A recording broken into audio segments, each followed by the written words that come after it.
Join me as we break down the easiest and the toughest running back matchups you need to know for week 8 of fantasy football. And on this list, we have some of the toughest start-sit decisions of the week, so this video is going to make it a little bit easier. Welcome into No BS Fantasy Football. As we get to the 10th easiest schedule of the week, J.K. Dobbins, let me first break down exactly how this ranking system works, because it's not as simple as just what defenses let up the most fantasy points. Because let's say someone faced Jonathan Taylor, Bijan Robinson, they're going to look like a terrible run defense just because they face the best running backs. So that doesn't really make sense for our fantasy football analysis. So what we're going to do in this video is look at the defenses and rate the defenses based on how many points they allow compared to that running back's average. If they allow less than the average, they're a great defense. If they allow more than the average, even if it's not a lot of points, but it's more than the average, they'll look like a bad defense. Diving into J.K. Dobbins, even though he hasn't been the best lately, I am definitely starting him this week against the Cowboys. You can see Saquon Barkley, Cam Skattebo, Josh Jacobs, DeAndre Swift was one person they held down, still had almost 11 points.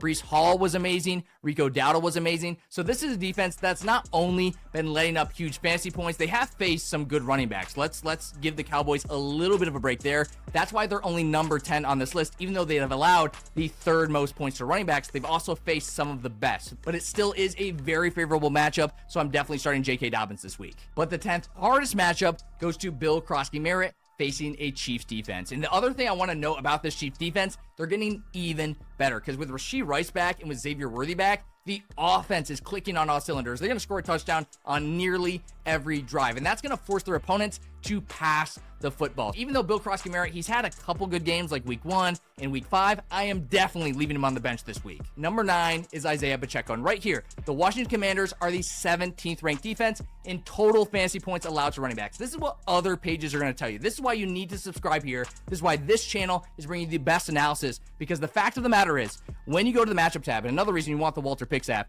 you can see they face Cam Skattebo, Josh Jacobs, Ashton Jeanty, Bijan Robinson, Omarion Hampton, DeAndre Swift, some of the best running backs this year in the NFL. So the fact that they're number 17 is actually pretty amazing. And that means they're doing a good job against running backs compared to their average. And for that reason, Isaiah Pacheco will need a touchdown. That's why I'm leaving him on my bench. With the 9th easiest matchup and also coming off a bye is Derrick Henry. I personally am trying to send some trades to get him for my team before he goes off this week against Chicago. Lamar Jackson, we'll see if he's back and ready to go. But no matter who the quarterback is, Derrick Henry is going to eat against this Chicago defense. So try to trade for him. Make sure he's in your lineup. If you can't get him this week, it's probably going to be your last chance. Another trade for target with the 8th easiest matchup is Saquon Barkley. So we're continuing in the easiest category. He's facing the Giants. We saw a couple weeks ago, though, they did kind of shut him down, 8.7 points. But I do think the Eagles, especially this matchup, is at home for the Eagles, which I really like for them. Playing for the Giants, they were really excited in that game. The crowd was really into it, especially since the Giants got a lead. But I like the Eagles being at home, hostile territory for the Giants, for rookie quarterback Jackson Dart. I think that's going to overall allow the Eagles to have a better game script and run the ball a little bit more. So I'm definitely starting Saquon Barkley this week. And again, you have to trade for him now after 2 bad weeks. If he has another good week, you're probably not going to be able to trade for him again. Back to the hardest matchups at number 8, we've got Jordan Mason. Most pages, most people in my comments even are saying, the Chargers, they're an easy running matchup. But look at who they played. That's why you need to do the analysis like I'm doing. That's why you should be subscribed to this channel, because they played Bill Krosky-Merritt when he went off for 27, sure. But then they played Achane, who went for 31. Then they played Jonathan Taylor, who went for 34.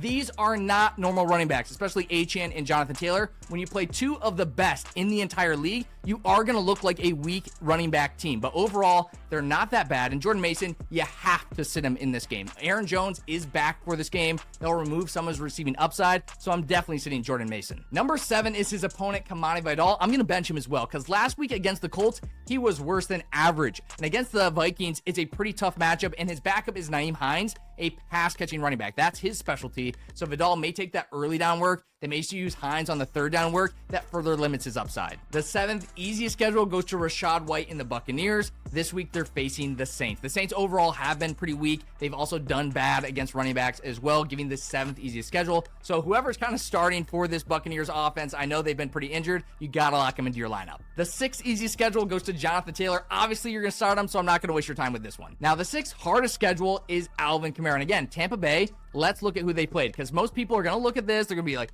Tampa Bay, that's such an easy run defense. They played Bijan Robinson. Then they played the Texans. Then they played Breece Hall. But they played Saquon Barkley, and they played Christian McCaffrey. They played 3 of the best running backs in the league. That's why they look weak against running back guys. I'd prefer sit them. I know Kendre Miller is out for the season, but they're still going to use Devin Neal. They're still going to use Taysom Hill. So I prefer to actually sit Alvin Kamara this week, and I'm actually trying to sell high before this game even happens. Our fifth hardest schedule goes to Chase Brown. I know some people may want to sit him with the hard matchup, and honestly, he hasn't been that good lately for fantasy football. But look at the improvement with Joe Flacco at quarterback. Throughout the season, he had 2 yards per carry, 2.9, 0.3 yards per carry, but the last 2 weeks, 9.8 and 4.7. He's improving quite a bit, and this Jets team, their offense is so bad, the Bengals will have so many chances. So I'm not really worried about the hard matchup, and I'm definitely starting Chase Brown this week, another buy low. One more thing before we move on to the next player. In these top 5 on each category, we have some key start sits in those, but look at this Chase Brown schedule. Baltimore, Buffalo, Baltimore, Miami, Arizona. He's got one of the best possible late season schedules. So Chase Brown, definitely try to trade for him before he has his first big game, which could be week 9 against Chicago. The 5th easiest schedule goes to Cam Skattebo, and I'm definitely starting him, but keep in mind that the Eagles look a little bit weaker than they actually are because they are getting some key defensive players back from injury, which will make things a little bit more difficult. I'm telling you, we do have some guys that are on that start-sit fence that do have an easy schedule, but Christian McCaffrey, the 4th easiest schedule, again, not going to waste your time with this one. The 4th hardest schedule goes to Tony Pollard. Unfortunately, he doesn't need a hard schedule to have a bad week, but last week he did have 6 receptions. Against the Colts, there will be plenty of opportunities for receptions as well. So in a PPR league, I'm actually going to call him a little bit of a sneaky start because he could get all that reception work, but definitely not a priority. They may not even score in this game, but with all the bye weeks, he may be someone to put in just because he could have a decent receiving floor. Now we have more start-sit decisions, but the first one is Ramondre Stevenson with the 3rd hardest schedule. And Cleveland looks like number 1, but they faced a little bit more of weaker running backs, giving them the number 1 title. They are number 3 in fantasy points allowed compared to average. You have to bench Ramondre this week. He's had 3 good weeks against Miami, terrible, against Buffalo, terrible, and against Tennessee, terrible. Bottom 6 defenses, he's been amazing for fantasy football, but anybody else, he's been absolutely unstartable. Every other game, barely scored 5 points against the Panthers, and every other game under 6 points completely. So this week against the Cleveland Browns, I know Antonio Gibson was in some of these other games, but he's been terrible against the good defenses. You have to sit Ramondre Stevenson. But his opponent, Quinshon Judkins, he has a tough matchup as well, the 2nd toughest matchup, but this is a guy you still have to start. The Browns are looking a lot better. Even if they do struggle a little bit against the Patriots, who are looking really good, you have to play Quinshon Judkins. Another start sit, but this time with an easy schedule, is Rico Dowdle, and I'm playing him. We look at last week, and I want to tell you why 10.8, 10.6 is his floor. We know the Jets are a good defense. They have one of the top 10 defenses against running backs compared to average, and we look what he did last week. He still had 17 carries. This team needs to run the football. He had 17 carries. He had 2 targets. That is plenty of opportunity. Forget the splits. Forget he's splitting with Chuba Hubbard. 17 carries and 2 targets is RB1 type of number. So he's got plenty of volume. And this week he faces a much weaker defense in the Buffalo Bills. They're going to need to run against this team. With Andy Dalton at quarterback, they will have to run. Rico Dowdle has been by far better than Chuba Hubbard. So I am going to start him this week, even though some people are worried about it. And I also would trade for him as well. I do think he can fully take over the starting role if he continues to perform. The 2nd easiest schedule, unfortunately, for the Miami Dolphins, they do have to face Bijan Robinson this week. Again, not going to waste your time with this one. This is no BS, but I do want to say if you play DFS, I know he's going to be expensive, but he may be a great choice this week in a game they should dominate. Now, the toughest matchup according to fantasy points allowed against average is for Jaylen Warren of my Steelers. Now, he has a good projection because he has been doing pretty good lately. They've really unlocked the run with Aaron Rodgers, doing much better in the pass game. But I am going to worry a little bit because against Cleveland, he had 8.3. Against Cincinnati, who's pretty bad against running backs, he had 19.8. But I still think he can be a good play this week. He still didn't have a touchdown last week. He still scored 19.8 PPR points.